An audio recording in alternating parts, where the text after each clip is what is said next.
Golkar menggelar survei dalam rangka menjaring bakal calon gubernur DKI Jakarta yang akan didukung dalam Pilkada 2017 mendatang. Dalam survei internal ini, nama Gubernur Petahana Basuki Cahayapurnama kembali menempati posisi teratas disandingkan sejumlah nama lain seperti Yusril Iza Mahendra, Sandiaga Uno, bahkan nama baru Syafri Samsudin. Akankah Golkar juga akan merapatkan dukungannya kepada Ahok menyusul langkah Partai Nasdem dan Hanura? Bagaimana pula sikap para pendukung Ahok di jalur independen menyikapi mengalirnya dukungan parpol kepada Ahok. Untuk membahasnya telah hadir bersama kami di studio Wakil Ketua Bidang Pemenangan Pemilu DPD Golkar DKI Ashraf Ali, serta nanti kami juga akan menghubungi pengamat politik yang juga peneliti senior SMRC Sirajuddin Abbas. Dan juga telah bergabung bersama kami dari kawasan Pancoran juru bicara komunitas pendukung Ahok Kompak Samara Amani. Selamat malam Samara dan juga Pak Ashraf yang sudah ada di studio kami pada malam hari. Terima kasih sudah bergabung bersama kami. Baik, sebelum saya ke Mbak Samara di Pancoran, kami akan berbicara dengan Pak Ashraf terlebih dahulu. Pak Ashraf, ini dengan hasil survei Golkar yang dilakukan dan menempatkan Ahok pada posisi puncak, apakah berarti positif Golkar akan mendukung Ahok pada Pilkada 2017? Ya, jadi survei itu kita lakukan dengan sampling 1.247 kuesioner yang kita sebar ke seluruh Jakarta. Dan terwakili dari kelompok perempuan, bapak, serta anak muda gitu. Dan juga dari berbagai hal yang kita lihat parameternya yang menyangkut masalah pendidikan, pekerjaan, suku, dan juga yang lain.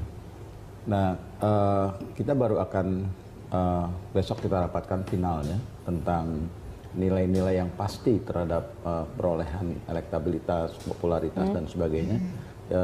Kita akan besok kita akan rapatkan di Partai Golkar DKI Jakarta.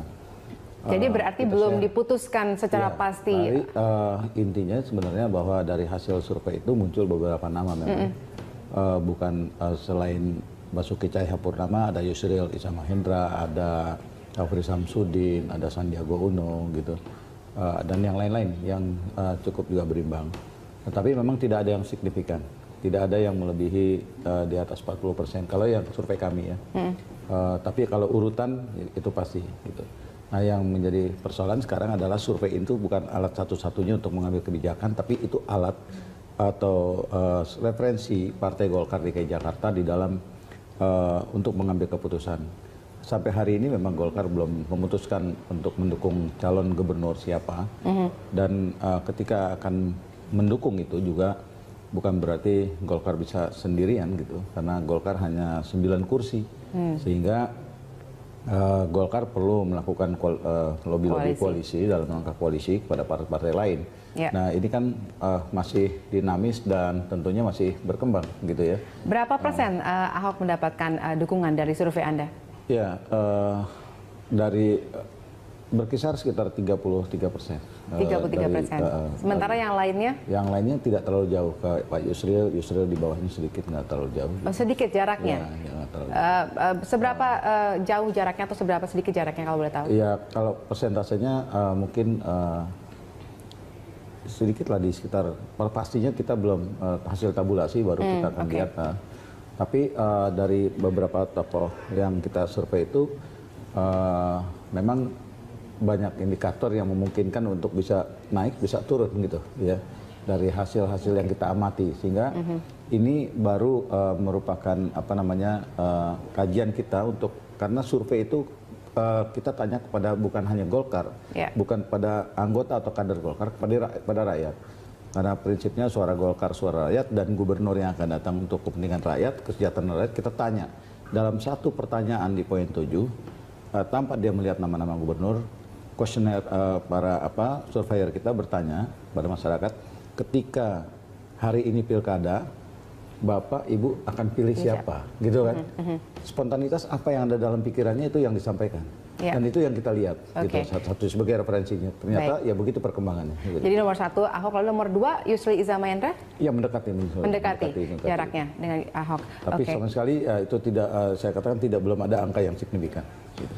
Oke, baik, saya akan ke Mbak Samara terlebih dahulu. Mbak Samara, bagaimana sikap Anda sebagai pendukung Ahok dari jalur independen ini terhadap hasil survei Golkar dan kenyataannya bahwa akan lebih banyak lagi mungkin partai politik yang akan mendukung Ahok untuk maju dalam Pilkada 2017? Ya, saya rasa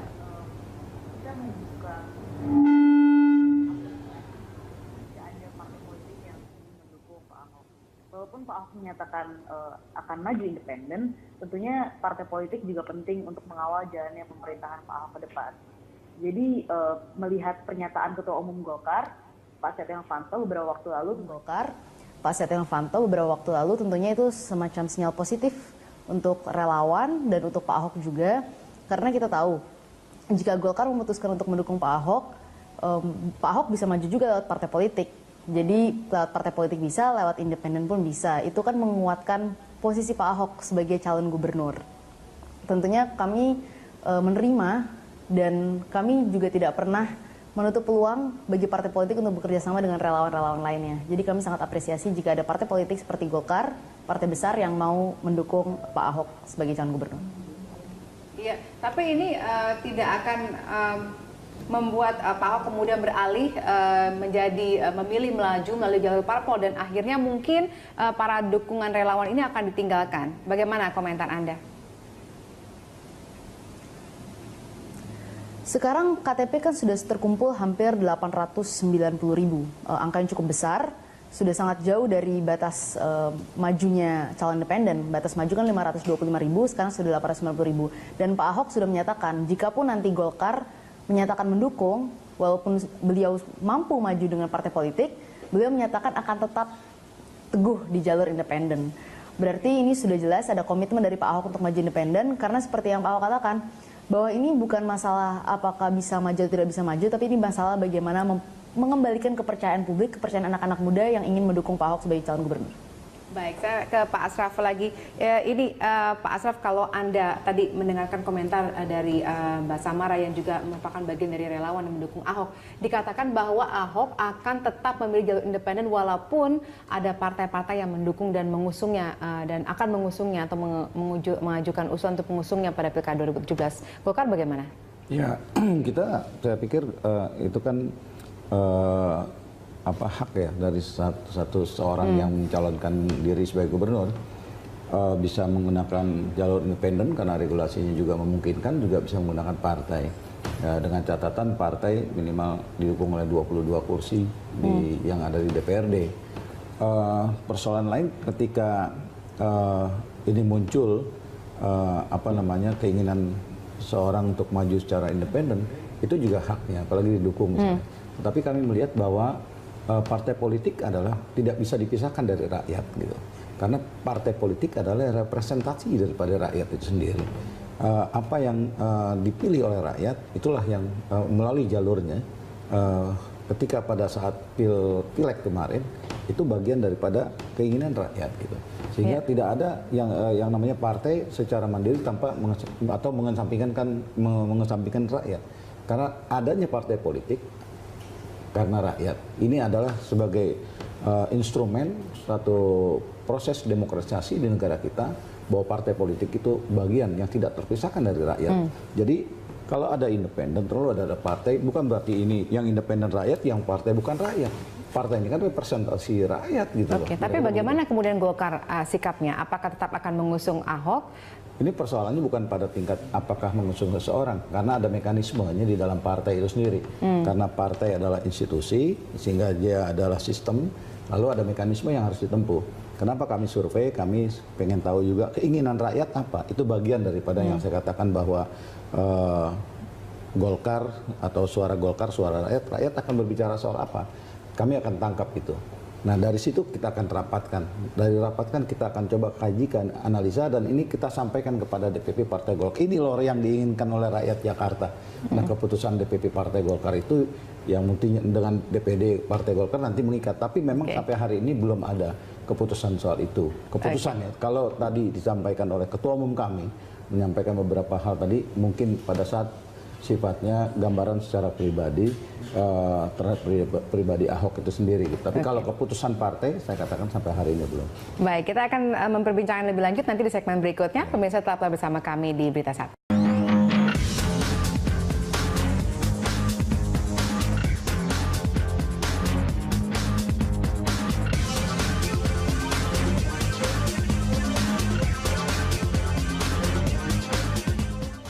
Berdasarkan hasil survei yang dilakukan Populi Center pada April lalu, elektabilitas Basuki Cahayapurnama masih unggul dalam bursa bakal calon gubernur DKI untuk Pilkada 2017. Ahok masih berada di posisi teratas. Realita politik ini pula yang ditemukan Partai Golkar dalam survei internalnya. Rekan Ani Rahmi akan menyampaikan hasil survei terkait bursa bakal calon gubernur DKI. Silakan Ani. Ya, Vale dan juga pemirsa, mari kita lihat bagaimana popularitas para kandidat calon gubernur DKI Jakarta berdasarkan survei yang dilakukan oleh Populi Center pada bulan April lalu. Kita lihat di sini ada beberapa nama dan Populi Center membandingkan survei yang mereka lakukan pada bulan Februari tahun 2016 dengan survei yang dilakukan pada bulan April tahun 2016. Pada bulan Februari tahun 2016, elektabilitas gubernur petahana DKI Jakarta petahana yaitu Basuki Cahayapurnama sebesar 49,5%, naik 1,3 poin pada bulan April tahun 2016 menjadi 50,8%. Di posisi kedua ada Yusril Iza Mahendra yang sebetulnya elektabilitasnya meningkat lebih besar dibandingkan Ahok, yaitu meningkat sebanyak 2 poin dari 3% menjadi 5%. Namun jarak antara posisi nomor 1 dengan posisi nomor 2 jauh sekali, di mana elektabilitas Ahok 50,8%, sementara Yusril Iza Mahendra meskipun ada di posisi 2 namun elektabilitasnya hanya 5%. Di posisi ketiga ada Sandiaga Uno yang elektabilitasnya juga meningkat 1 poin dari 0,5% pada bulan Februari tahun 2016 menjadi 1,5% pada bulan April tahun 2016. Sementara mantan Menpora Adiaksa Daud justru elektabilitasnya turun dari 4,8% menjadi 1,5%. Kita lihat tokoh-tokoh lain yang berhasil dipotret oleh Populi Center. Ridwan Kamil pada bulan Februari 2016 elektabilitasnya masih 7%, namun di bulan April turun menjadi 1%. Hal ini lebih disebabkan karena Ridwan Kamil sudah menyatakan bahwa tidak akan maju dalam Pilkada DKI tahun 2017 nanti. Ada 32,8% responden yang tidak menjawab atau menjawab tidak tahu. Berikutnya juga ada bakal calon gubernur lain, nama-nama seperti misalnya Wali Kota Surabaya Tri Risma Harini, lalu Ketua DPD Demokrat DKI Jakarta Nahrawi Ramli, ada juga Gubernur Jawa Tengah Ganjar Pranowo, dan Wagub DKI Jakarta Jarod Saiful Hidayat. Nama-nama ini berhasil meraih suara sebesar 7,4%. Inilah survei yang berhasil dipotret oleh Populi Center pada tanggal 15 sampai 21 April 2016 lalu berdasarkan wawancara dengan 400 responden di 6 wilayah DKI Jakarta. Metode yang digunakan adalah multi-stage random sampling dengan margin of error plus minus 4,9% sehingga tingkat kepercayaannya ada di level 95%.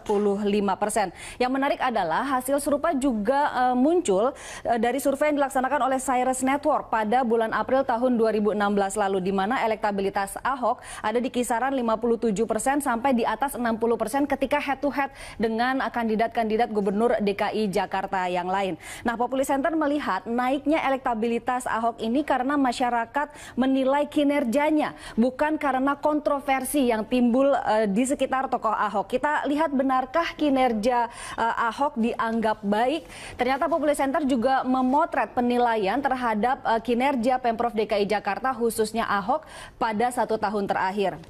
Kita lihat pada bulan Februari 2016 ada sebanyak 73,5% responden yang menyatakan puas dengan kinerja Ahok. Di bulan April 2016 jumlahnya meningkat 0,2% menjadi 73,7%.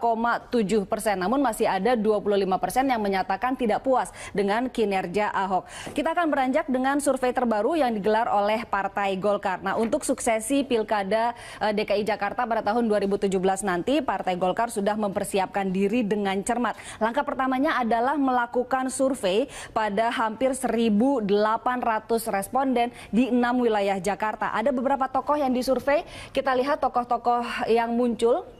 Yang pertama tentu saja Basuki Cahayapurnama, lalu ada Yusril Iza Mahendra, ada Sandiaga Uno, ada nama baru yang muncul yaitu Syafri Samsudin.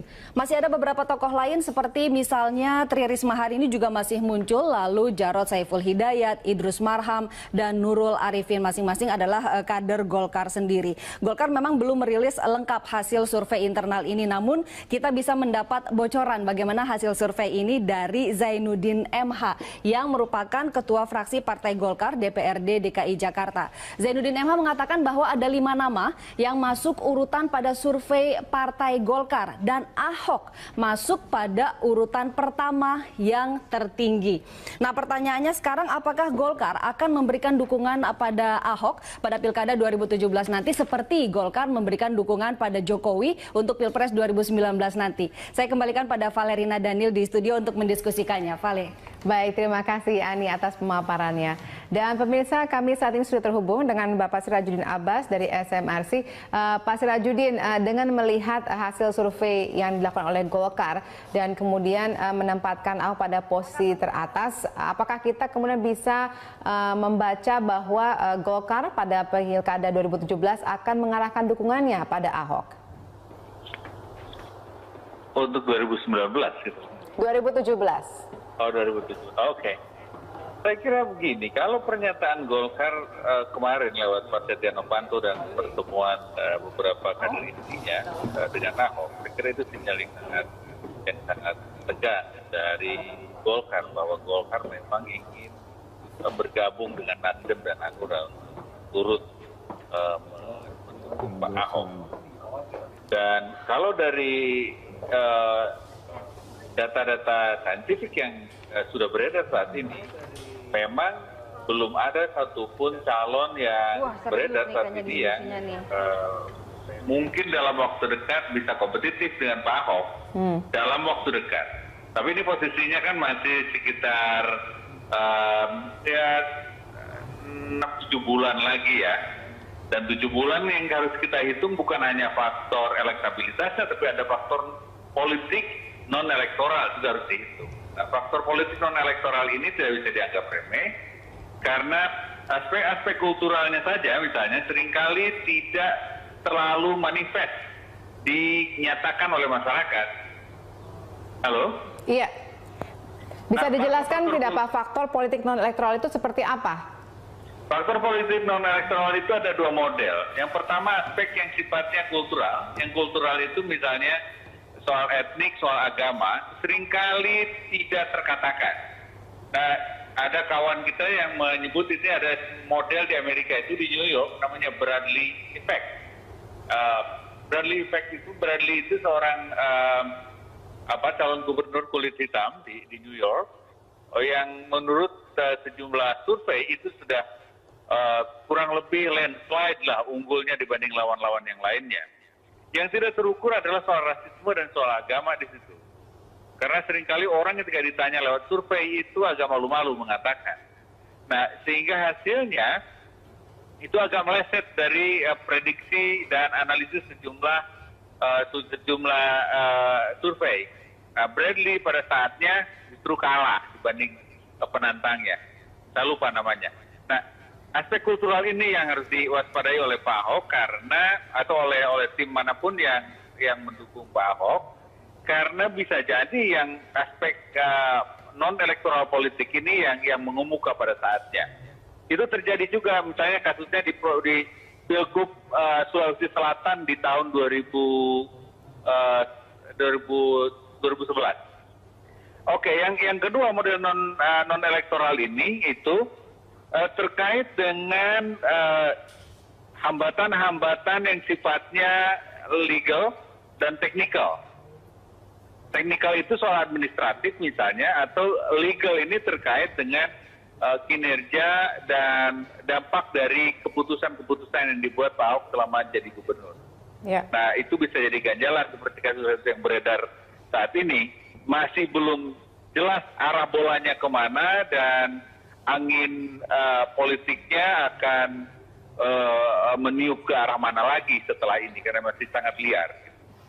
Baik, saya ke Pak Asraf terlebih dahulu. Pak Asraf, Anda tadi mendengarkan penjabaran dari Pak Sirajuddin, jadi ada sebenarnya faktor-faktor politik non-elektoral atau elektoral. Nah, apakah kemudian ini juga sudah menjadi perhitungan oleh Golkar? Iya, kalau bicara soal pemilihan kepala daerah seperti ini, khususnya di Jakarta, ini kan menjadi pusat perhatian negara dari seluruh daerah karena di ibu kota. Jadi faktornya banyak gitu. Bukan melihat seseorang atau sosok seseorang untuk maju itu dari berbagai faktor barangkali.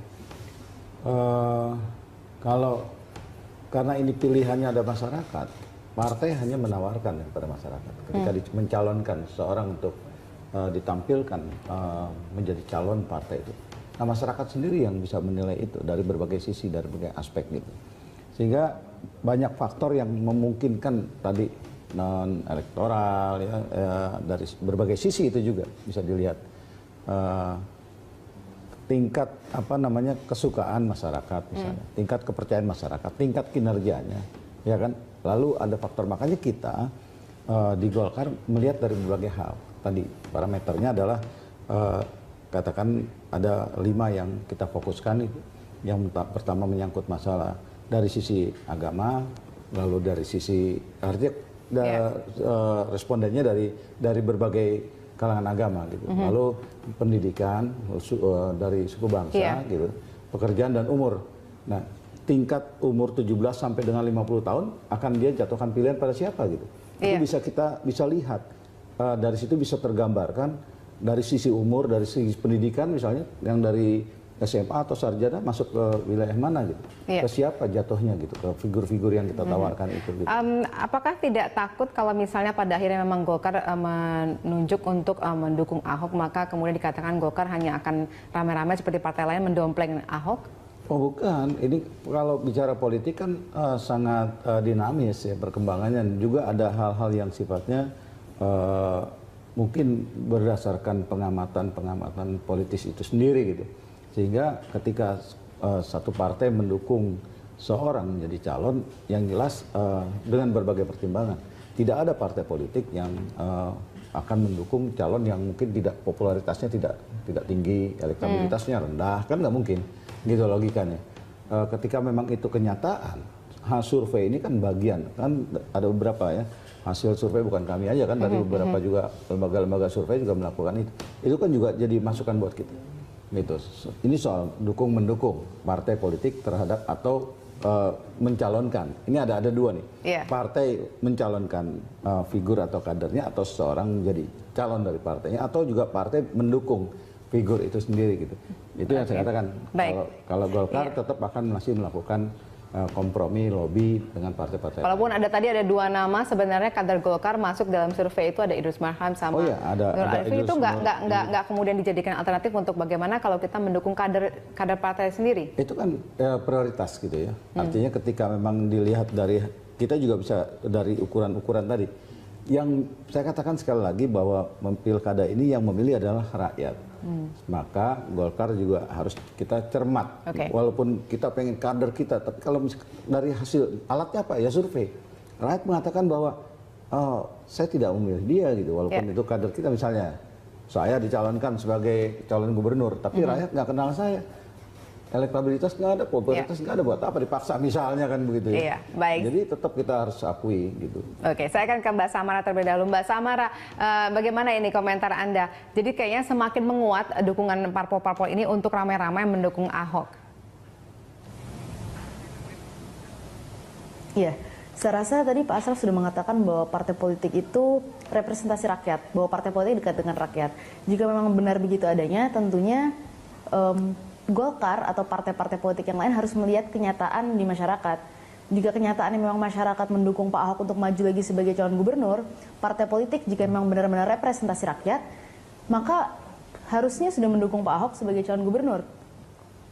Dan dengan mendukungnya Pak Ahok menjadi calon gubernur, stigma tentang partai politik bahwa partai politik ini hanya ingin mendapatkan kekuasaan bisa dipatahkan dengan menyatakan bahwa memang Pak Ahok gubernur yang baik gitu. Selama ini kan partai politik selalu mengesankan berada di seberang Ahok dengan berbagai alasannya. Tapi ini bagi saya momentum untuk partai-partai politik lain selain Nasdem dan Hanura, mungkin Golkar selanjutnya bergabung untuk menunjukkan bahwa kami memang beda dengan partai yang lainnya, memang kami adalah partai politik representasi rakyat. Jika memang partai politik itu betul-betul menunjukkan bahwa mereka mendengarkan aspirasi rakyat, pada saatnya mereka juga akan memilih partai politik. Tidak mungkin memilih jalur independen terus-menerus. Jalur independen hadir dikarenakan adanya krisis kepercayaan terhadap partai politik. Tapi jika partai politik mampu mengembalikan kepercayaan itu, rakyat pasti memilih partai politik. Baik, ini ada statement atau pernyataan dari Gubernur Basuki Cahayapurnama pada hari ini. Kita akan dengarkan ataupun kita lihat bersama Pokoknya teman-teman di Golkar, pengurus yang baru, rata-rata teman dekat saya. Hampir semua saya kenal. Saya kan orang Golkar dari dulu, cuma saya katakan saya tidak bisa diusung partai. Jadi artinya Ahok akan memilih jalur independen. Ini teman Ahok sudah bekerja, kami tidak mau ngecewain mereka. Kami tidak mau ngecewain anak muda yang sudah bekerja secara militan. Ya, Samara, apakah ini pernyataan seperti ini juga sudah pernah dinyatakan oleh Gubernur Ahok kepada teman-teman? Ya, saya rasa Pak Ahok komitmennya sudah jelas bahwa akan maju lewat independen. Seperti yang dikatakan oleh Pak Ahok, ini masalah mengembalikan kepercayaan anak-anak muda. Ribuan orang, 800.000 orang memberikan KTP-nya untuk Pak Ahok.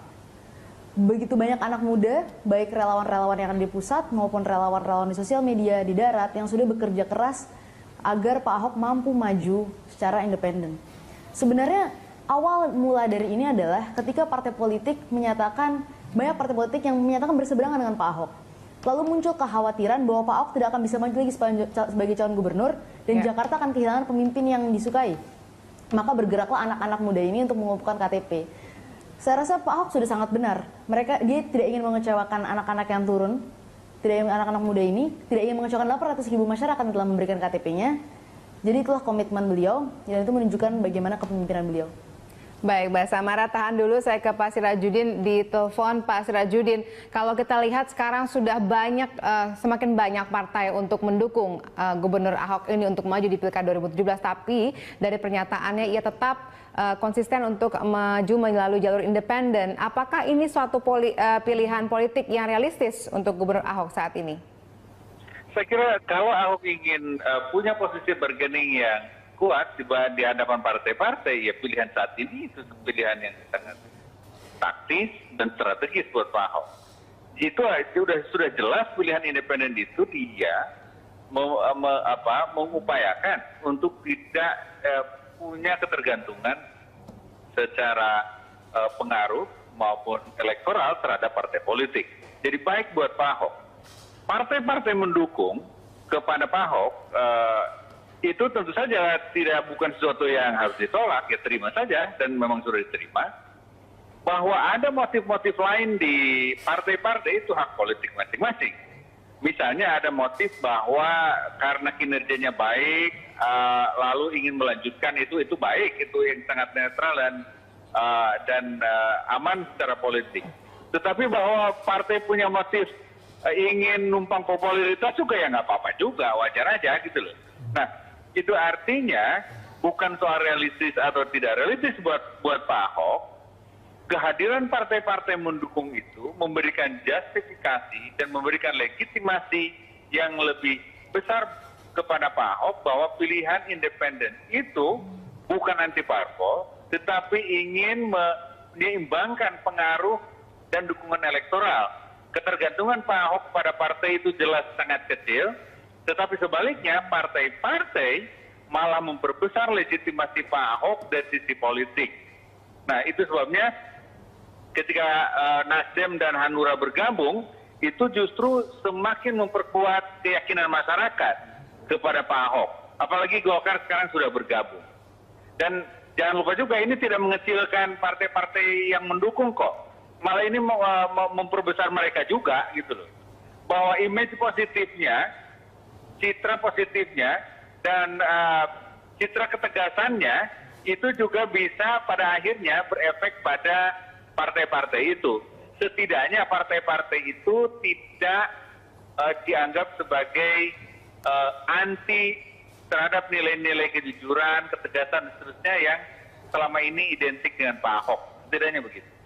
Baik, Pak Sirajudin, kita break terlebih dahulu. Pemirsa, kami masih akan lanjutkan dialog kita pada Berita 1 sesaat lagi.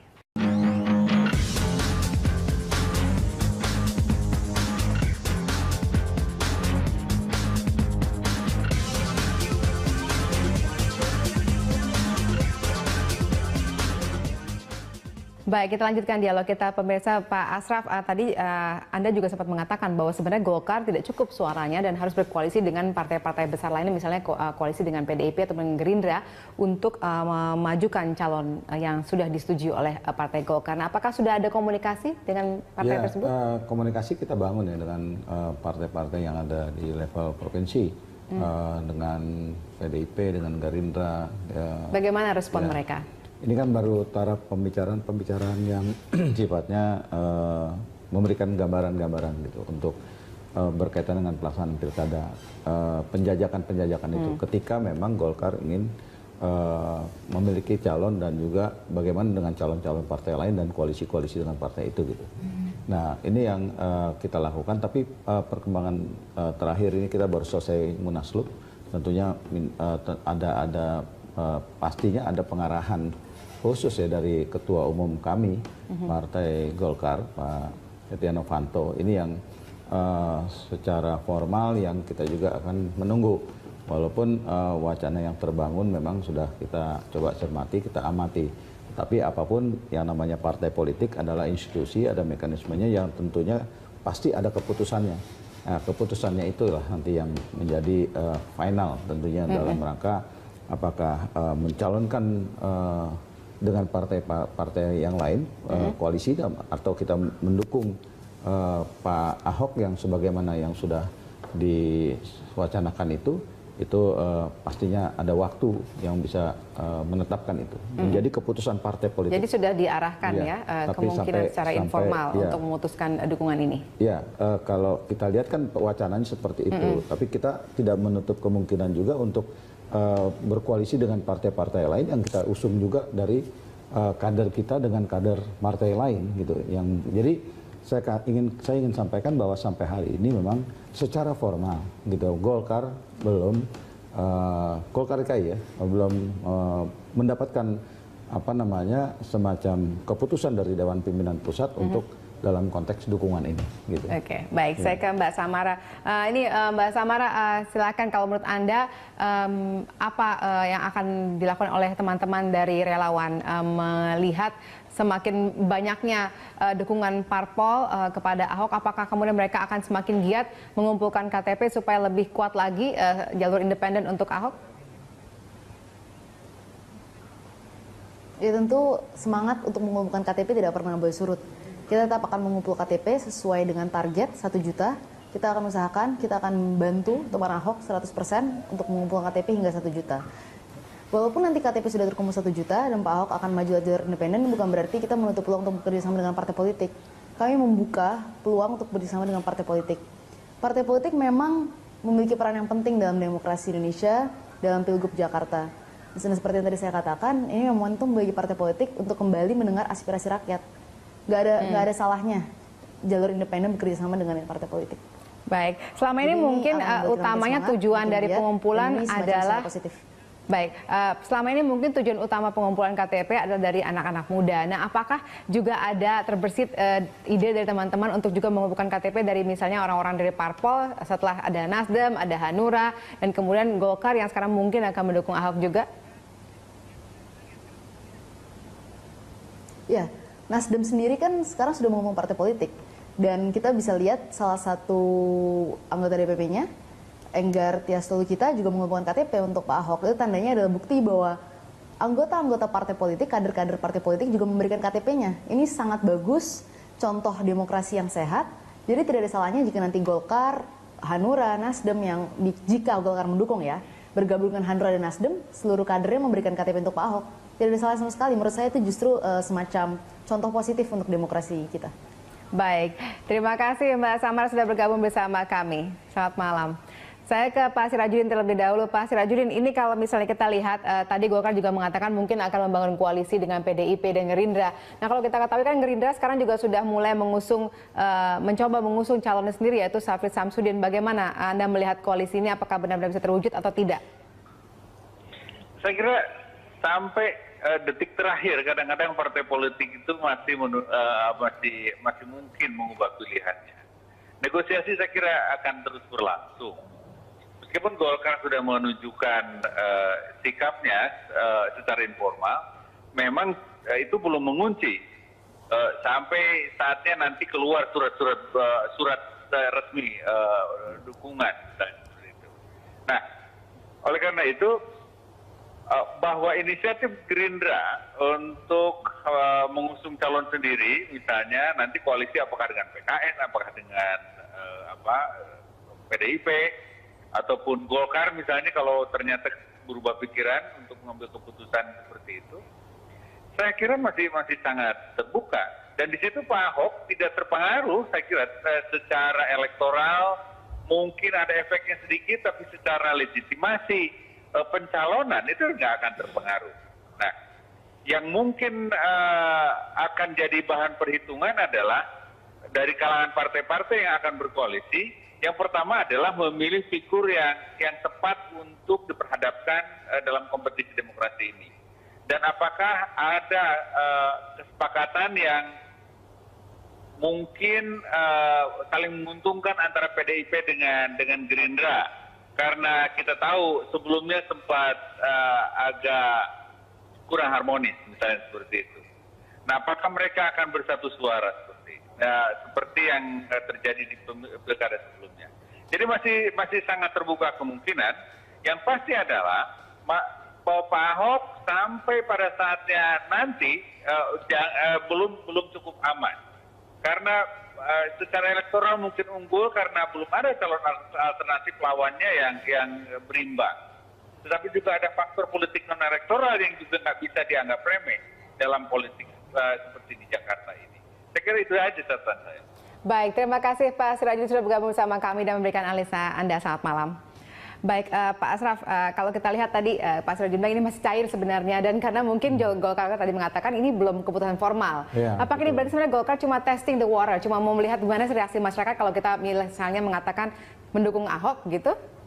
Ya, tergantung dari sisi mana memandangnya dan mengartikan ini gitu. Tapi ya namanya Pak Golkar partai besar gitu, kami walaupun di Jakarta ini hanya 9 kursi, tapi pengalaman dalam berpolitik ya, dalam menghadapi situasi ini tentunya kami bisa memahami suasananya gitu, sehingga pada saatnya, pada waktunya nanti kami juga akan. Kapan itu sepertinya akan diputuskan? Ya, saya ingin sampaikan ilustrasinya gini, kalau waktunya masih jam 4 atau jam 5 sore ya jangan azan maghrib gitu, kira-kira begitu.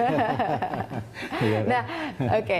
Kalau misalnya kita belajar dari pengalaman terdahulu, Golkar kan waktu pilkada sebelumnya mendukung Foke ya, kemudian sebagai gubernur petahana pada saat itu. Tetapi kemudian muncul tokoh baru, itu Jokowi, dan kemudian berpasangan dengan Ahok. Dan pada akhirnya ketika sudah memberikan dukungan kepada Foke, ternyata kalah calonnya. Nah, apakah sekarang dengan adanya calon petahana yang saat ini juga tingkat elektoralnya tinggi, elektabilitasnya tinggi, apakah berarti itu akan memperbesar atau mempertegas kemungkinan dukungan Golkar kepada Ahok?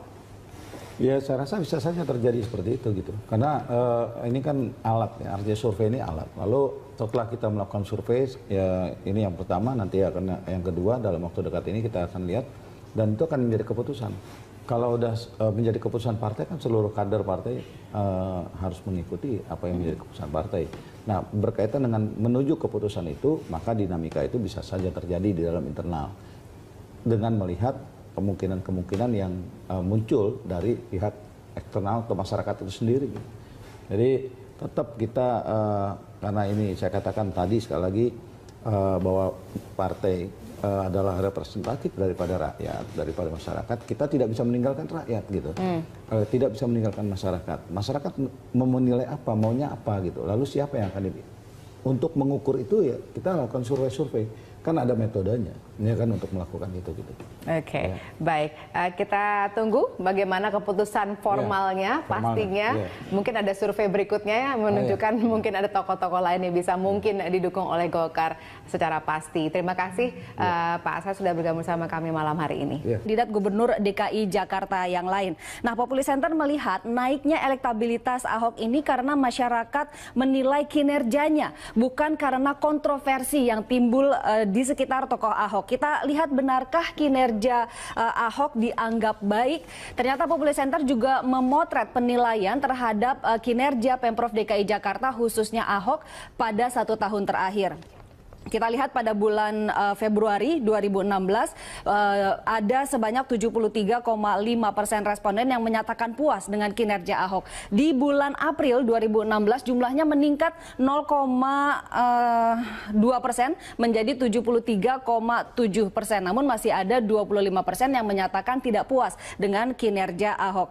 Kita akan beranjak dengan survei terbaru yang digelar oleh Partai Golkar. Nah, untuk suksesi Pilkada DKI Jakarta pada tahun 2017 nanti, Partai Golkar sudah mempersiapkan diri dengan cermat. Langkah pertamanya adalah melakukan survei pada hampir 1.800 responden di 6 wilayah Jakarta. Ada beberapa tokoh yang disurvei. Kita lihat tokoh-tokoh yang muncul. Yang pertama tentu saja Basuki Cahayapurnama, lalu ada Yusril Iza Mahendra, ada Sandiaga Uno, ada nama baru yang muncul yaitu Syafri Samsudin.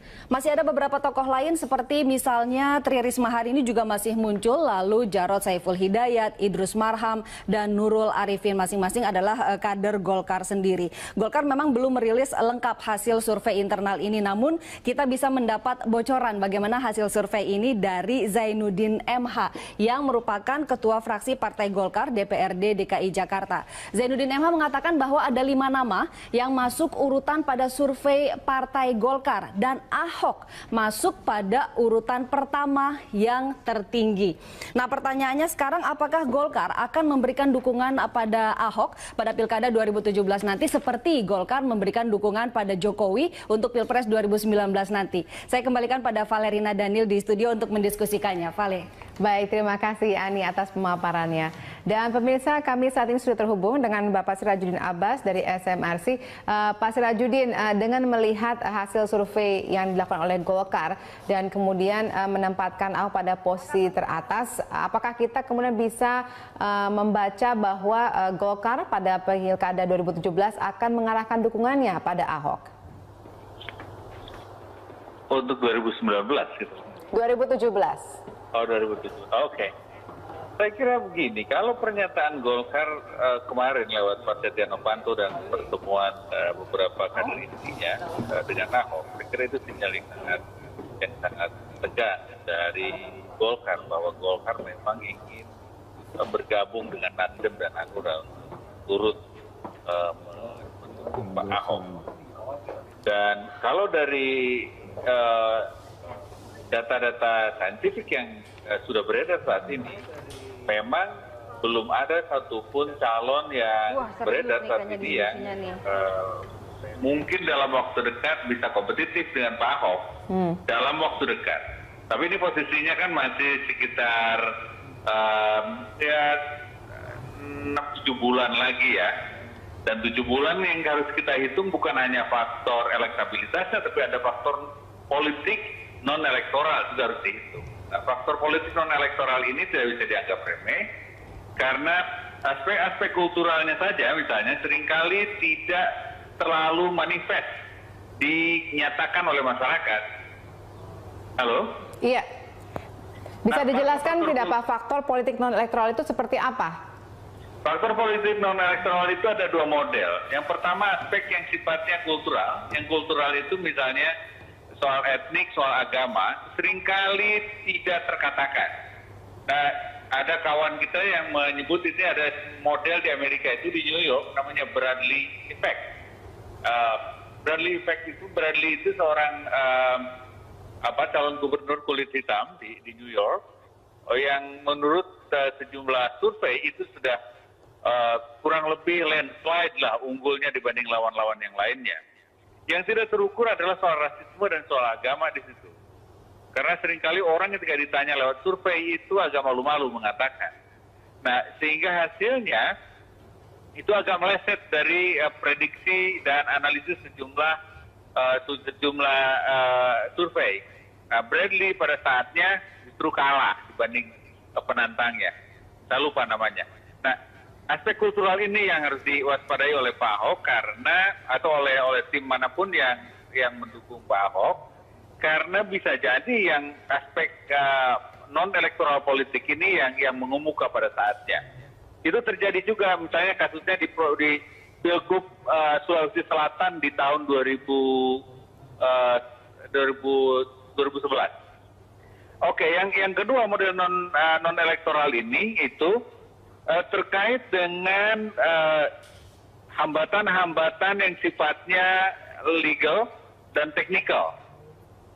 Teknikal itu soal administratif misalnya, atau legal ini terkait dengan kinerja dan dampak dari keputusan-keputusan yang dibuat Pak Ahok selama jadi gubernur. Ya. Nah, itu bisa jadi ganjalan seperti kasus yang beredar saat ini. Masih belum jelas arah bolanya kemana dan angin politiknya akan meniup ke arah mana lagi setelah ini, karena masih sangat liar. Baik, saya ke Pak Asraf terlebih dahulu. Pak Asraf, Anda tadi mendengarkan penjabaran dari Pak Sirajudin, jadi ada sebenarnya faktor-faktor politik non-elektoral atau elektoral. Nah, apakah kemudian ini juga sudah menjadi perhitungan oleh Golkar? Iya, kalau bicara soal pemilihan kepala daerah seperti ini, khususnya di Jakarta, ini kan menjadi pusat perhatian negara dari seluruh daerah karena di ibu kota. Jadi faktornya banyak gitu. Bukan melihat seseorang atau sosok seseorang untuk maju itu dari berbagai faktor barangkali. Karena ini pilihannya ada masyarakat, partai hanya menawarkan kepada masyarakat. Ketika yang kuat di hadapan partai-partai, ya pilihan saat ini itu pilihan yang sangat taktis dan strategis buat Pak Ahok. Itu sudah jelas pilihan independen itu dia mengupayakan untuk tidak punya ketergantungan secara pengaruh maupun elektoral terhadap partai politik. Jadi baik buat Pak Ahok. Partai-partai mendukung kepada Pak Ahok itu tentu saja bukan sesuatu yang harus ditolak, ya terima saja, dan memang sudah diterima. Bahwa ada motif-motif lain di partai-partai itu hak politik masing-masing. Misalnya ada motif bahwa karena kinerjanya baik, lalu ingin melanjutkan itu baik, itu yang sangat netral dan aman secara politik. Tetapi bahwa partai punya motif ingin numpang popularitas juga, ya nggak apa-apa juga, wajar aja gitu loh. Nah, itu artinya bukan soal realistis atau tidak realistis buat Pak Ahok. Kehadiran partai-partai mendukung itu memberikan justifikasi dan memberikan legitimasi yang lebih besar kepada Pak Ahok bahwa pilihan independen itu bukan anti parpol, tetapi ingin menyeimbangkan pengaruh dan dukungan elektoral. Ketergantungan Pak Ahok pada partai itu jelas sangat kecil, tetapi sebaliknya partai-partai malah memperbesar legitimasi Pak Ahok dari sisi politik. Nah, itu sebabnya ketika Nasdem dan Hanura bergabung, itu justru semakin memperkuat keyakinan masyarakat kepada Pak Ahok. Apalagi Golkar sekarang sudah bergabung. Dan jangan lupa juga ini tidak mengecilkan partai-partai yang mendukung kok. Malah ini memperbesar mereka juga gitu loh. Bahwa image positifnya, citra positifnya, dan citra ketegasannya itu juga bisa pada akhirnya berefek pada partai-partai itu. Setidaknya partai-partai itu tidak dianggap sebagai anti terhadap nilai-nilai kejujuran, ketegasan, dan seterusnya yang selama ini identik dengan Pak Ahok. Setidaknya begitu. Baik, Pak Sirajudin, kita break terlebih dahulu. Pemirsa, kami masih akan lanjutkan dialog kita pada Berita 1 sesaat lagi.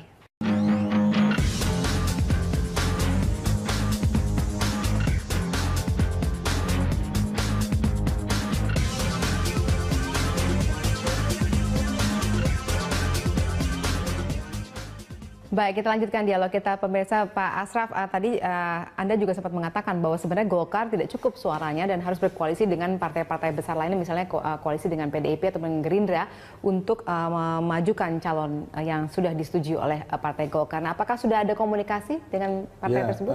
Komunikasi kita bangun ya dengan partai-partai yang ada di level provinsi, dengan PDIP, dengan Gerindra. Bagaimana respon mereka? Ini kan baru taraf pembicaraan yang sifatnya memberikan gambaran-gambaran gitu untuk berkaitan dengan pelaksanaan pilkada, penjajakan itu ketika memang Golkar ingin memiliki calon dan juga bagaimana dengan calon-calon partai lain dan koalisi-koalisi dengan partai itu gitu. Nah ini yang kita lakukan, tapi perkembangan terakhir ini kita baru selesai munaslup, tentunya ada pastinya ada pengarahan khusus ya dari Ketua Umum kami Partai Golkar Pak Setia Novanto ini yang secara formal yang kita juga akan menunggu, walaupun wacana yang terbangun memang sudah kita coba cermati, kita amati, tapi apapun yang namanya partai politik adalah institusi, ada mekanismenya yang tentunya pasti ada keputusannya.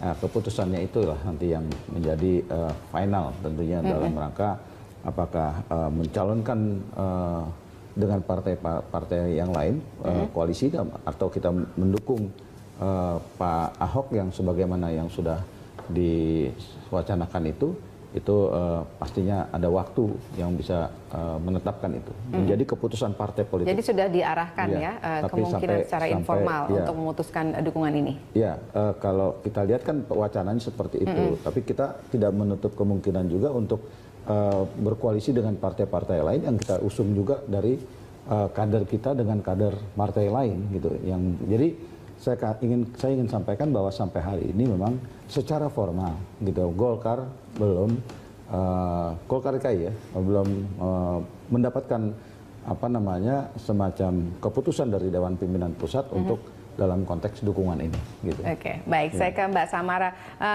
Mbak Samara, silakan kalau menurut Anda apa yang akan dilakukan oleh teman-teman dari relawan melihat semakin banyaknya dukungan parpol kepada Ahok, apakah kemudian mereka akan semakin giat mengumpulkan KTP supaya lebih kuat lagi jalur independen untuk Ahok? Ya tentu semangat untuk mengumpulkan KTP tidak pernah boleh surut. Kita tetap akan mengumpul KTP sesuai dengan target 1 juta. Kita akan usahakan, kita akan bantu teman Ahok 100% untuk mengumpulkan KTP hingga 1 juta. Walaupun nanti KTP sudah terkumpul 1 juta dan Pak Ahok akan maju jalur independen, bukan berarti kita menutup peluang untuk bekerjasama dengan partai politik. Kami membuka peluang untuk bekerjasama dengan partai politik. Partai politik memang memiliki peran yang penting dalam demokrasi Indonesia, dalam Pilgub Jakarta. Dan seperti yang tadi saya katakan, ini momentum bagi partai politik untuk kembali mendengar aspirasi rakyat. Nggak ada salahnya jalur independen bekerja sama dengan partai politik. Baik, selama ini mungkin utamanya tujuan dari pengumpulan adalah baik. Selama ini mungkin tujuan utama pengumpulan KTP adalah dari anak-anak muda. Nah, apakah juga ada terbersit ide dari teman-teman untuk juga mengumpulkan KTP dari misalnya orang-orang dari parpol setelah ada Nasdem, ada Hanura, dan kemudian Golkar yang sekarang mungkin akan mendukung Ahok juga? Ya. Nasdem sendiri kan sekarang sudah ngomong partai politik, dan kita bisa lihat salah satu anggota DPP-nya, Enggar Tias Tolu-Kita juga mengumpulkan KTP untuk Pak Ahok. Itu tandanya adalah bukti bahwa anggota-anggota partai politik, kader-kader partai politik juga memberikan KTP-nya. Ini sangat bagus, contoh demokrasi yang sehat. Jadi tidak ada sebatas majunya calon independen. Batas maju kan 525.000, sekarang sudah 890.000. Dan Pak Ahok sudah menyatakan, jikapun nanti Golkar menyatakan mendukung, walaupun beliau mampu maju dengan partai politik, beliau menyatakan akan tetap teguh di jalur independen. Berarti ini sudah jelas ada komitmen dari Pak Ahok untuk maju independen, karena seperti yang Pak Ahok katakan, bahwa ini bukan masalah apakah bisa maju atau tidak bisa maju, tapi ini masalah bagaimana mengembalikan kepercayaan publik, kepercayaan anak-anak muda yang ingin mendukung Pak Ahok sebagai calon gubernur. Baik, saya ke Pak Asraf lagi. Pak Asraf, kalau Anda tadi mendengarkan komentar dari Mbak Samara yang juga merupakan bagian dari relawan yang mendukung Ahok, dikatakan bahwa Ahok akan tetap memilih jalur independen walaupun ada partai-partai yang mendukung dan mengusungnya dan akan mengusungnya atau mengajukan usulan untuk mengusungnya pada Pilkada 2017. Golkar bagaimana?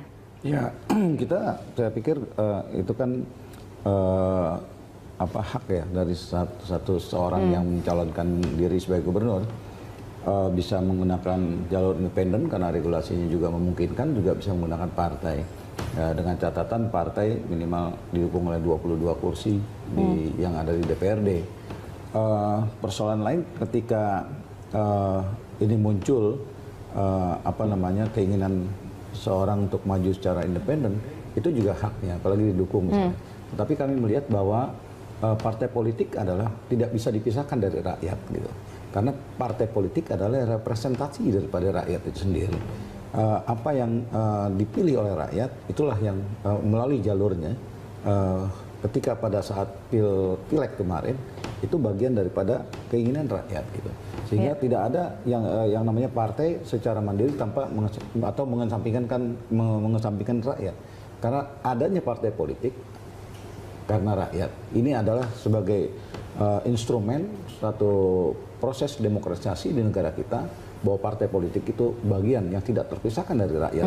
Jadi kalau ada independen, terlalu ada partai, bukan berarti ini yang independen rakyat, yang partai bukan rakyat.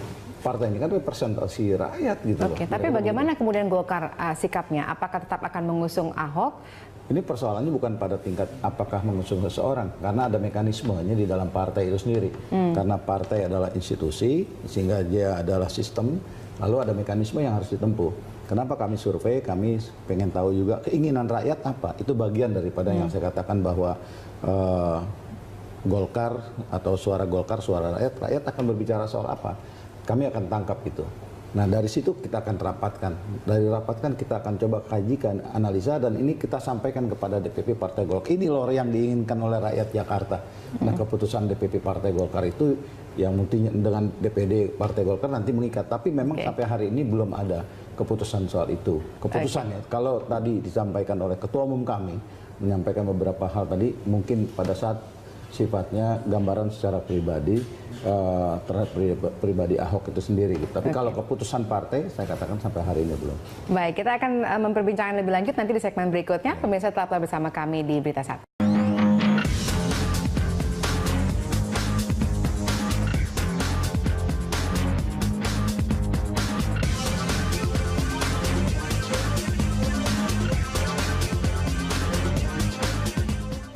Berdasarkan hasil survei yang dilakukan Populi Center pada April lalu, elektabilitas Basuki Cahayapurnama masih unggul dalam bursa bakal calon gubernur DKI untuk Pilkada 2017.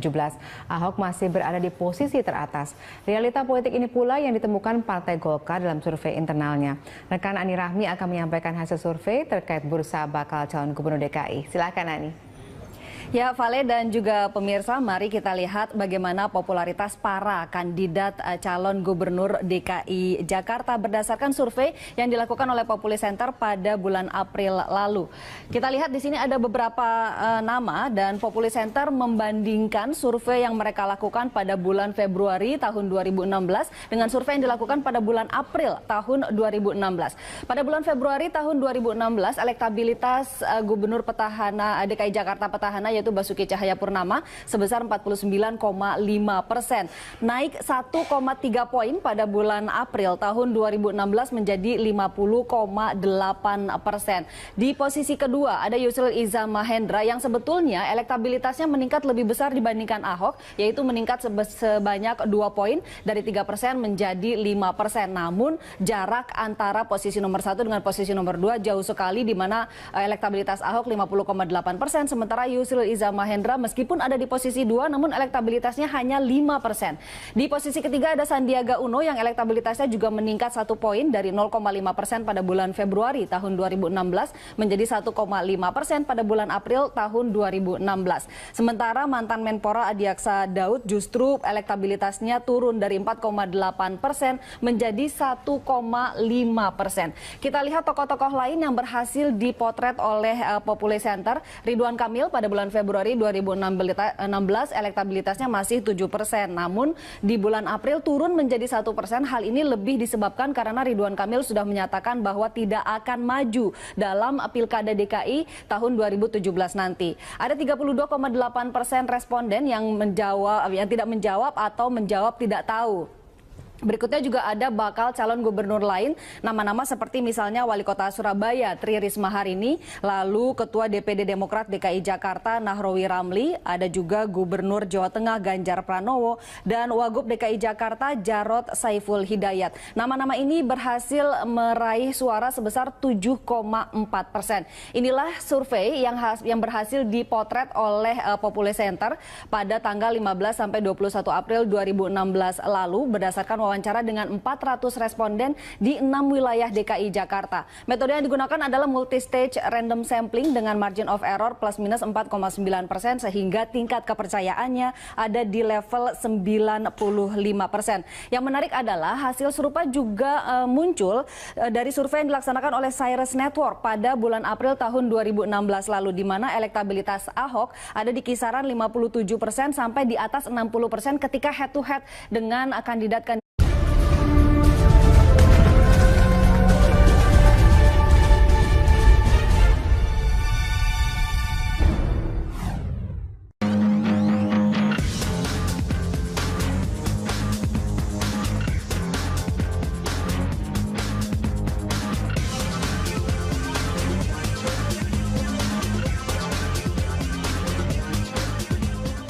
Partai Golkar menggelar survei dalam rangka menjaring bakal calon gubernur DKI Jakarta yang akan didukung dalam Pilkada 2017 mendatang. Dalam survei internal ini, nama gubernur petahana Basuki Cahayapurnama kembali menempati posisi teratas disandingkan sejumlah nama lain seperti Yusril Iza Mahendra, Sandiaga Uno, bahkan nama baru Syafri Samsudin. Akankah Golkar juga akan merapatkan dukungannya kepada Ahok menyusul langkah Partai Nasdem dan Hanura?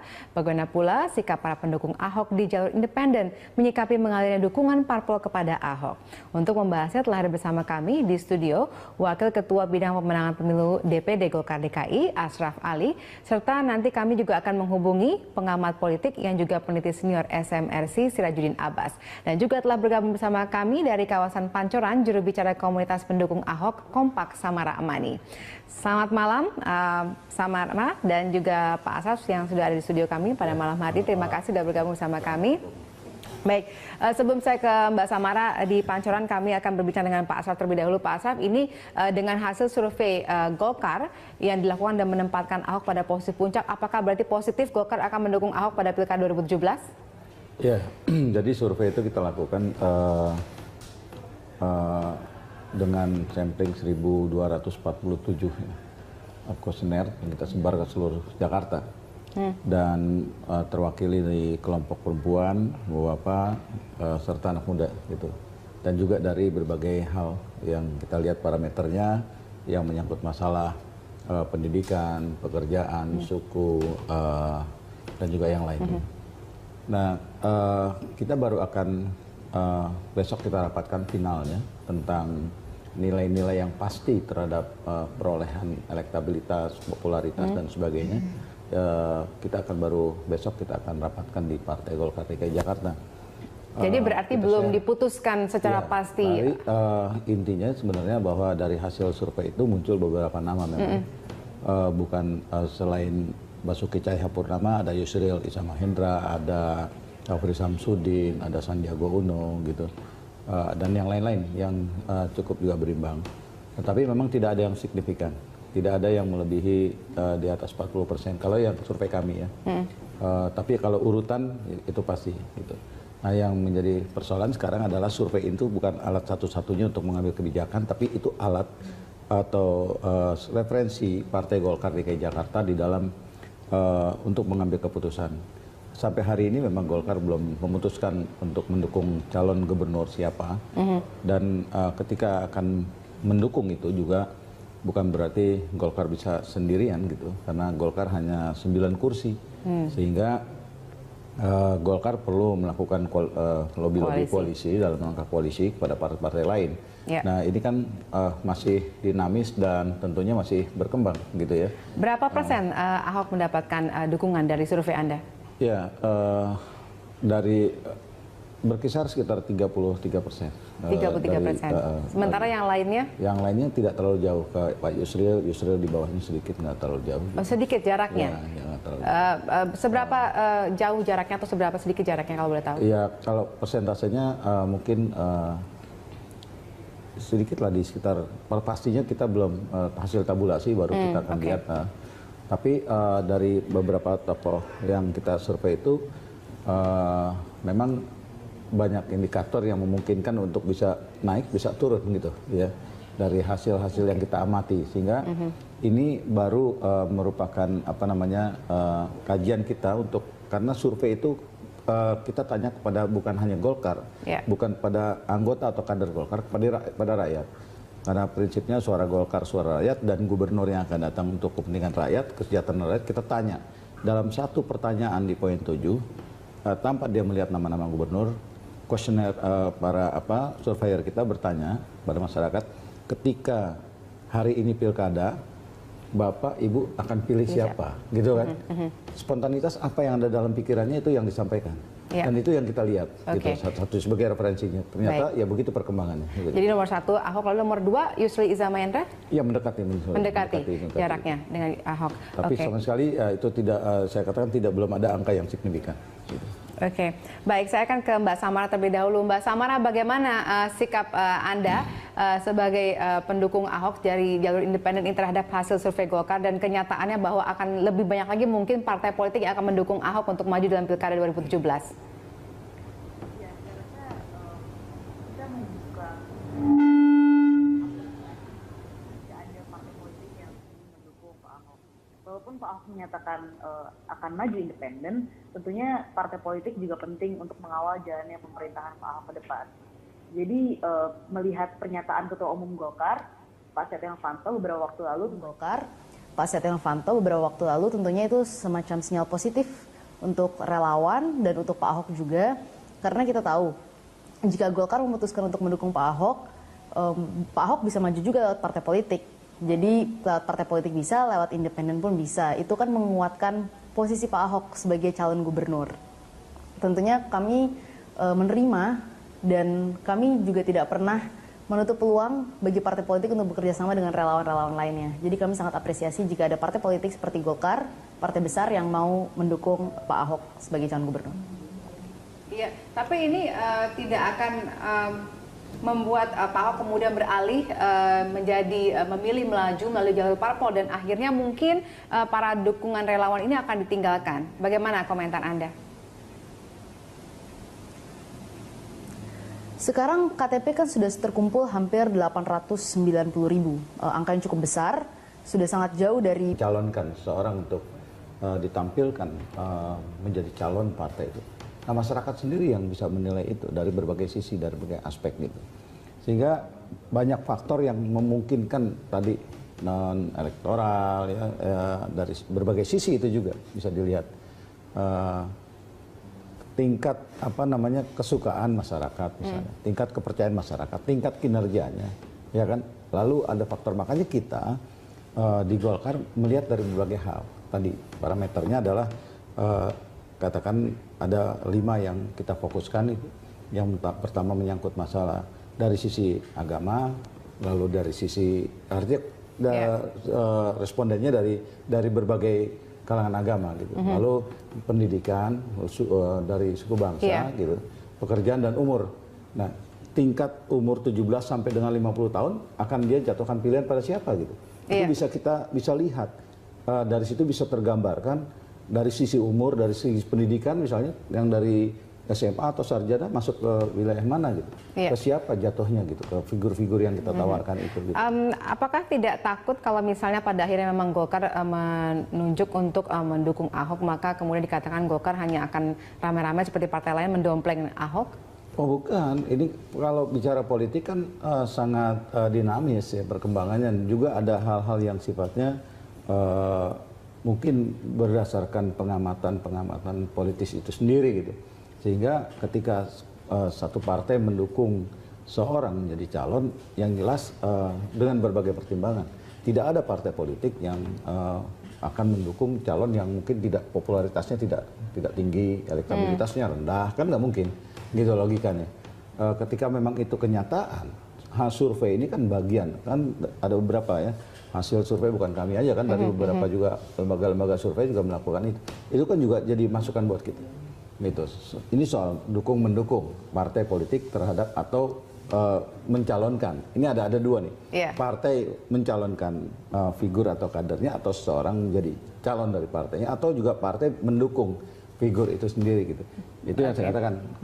Kalau Golkar tetap akan masih melakukan kompromi, lobby dengan partai-partai. Walaupun tadi ada 2 nama sebenarnya kader Golkar masuk dalam survei itu, ada Idrus Marham sama Nur Arifin. Itu nggak kemudian dijadikan alternatif untuk bagaimana kalau kita mendukung kader partai sendiri? Itu kan prioritas gitu ya. Artinya ketika memang dilihat dari kita juga bisa dari ukuran-ukuran tadi.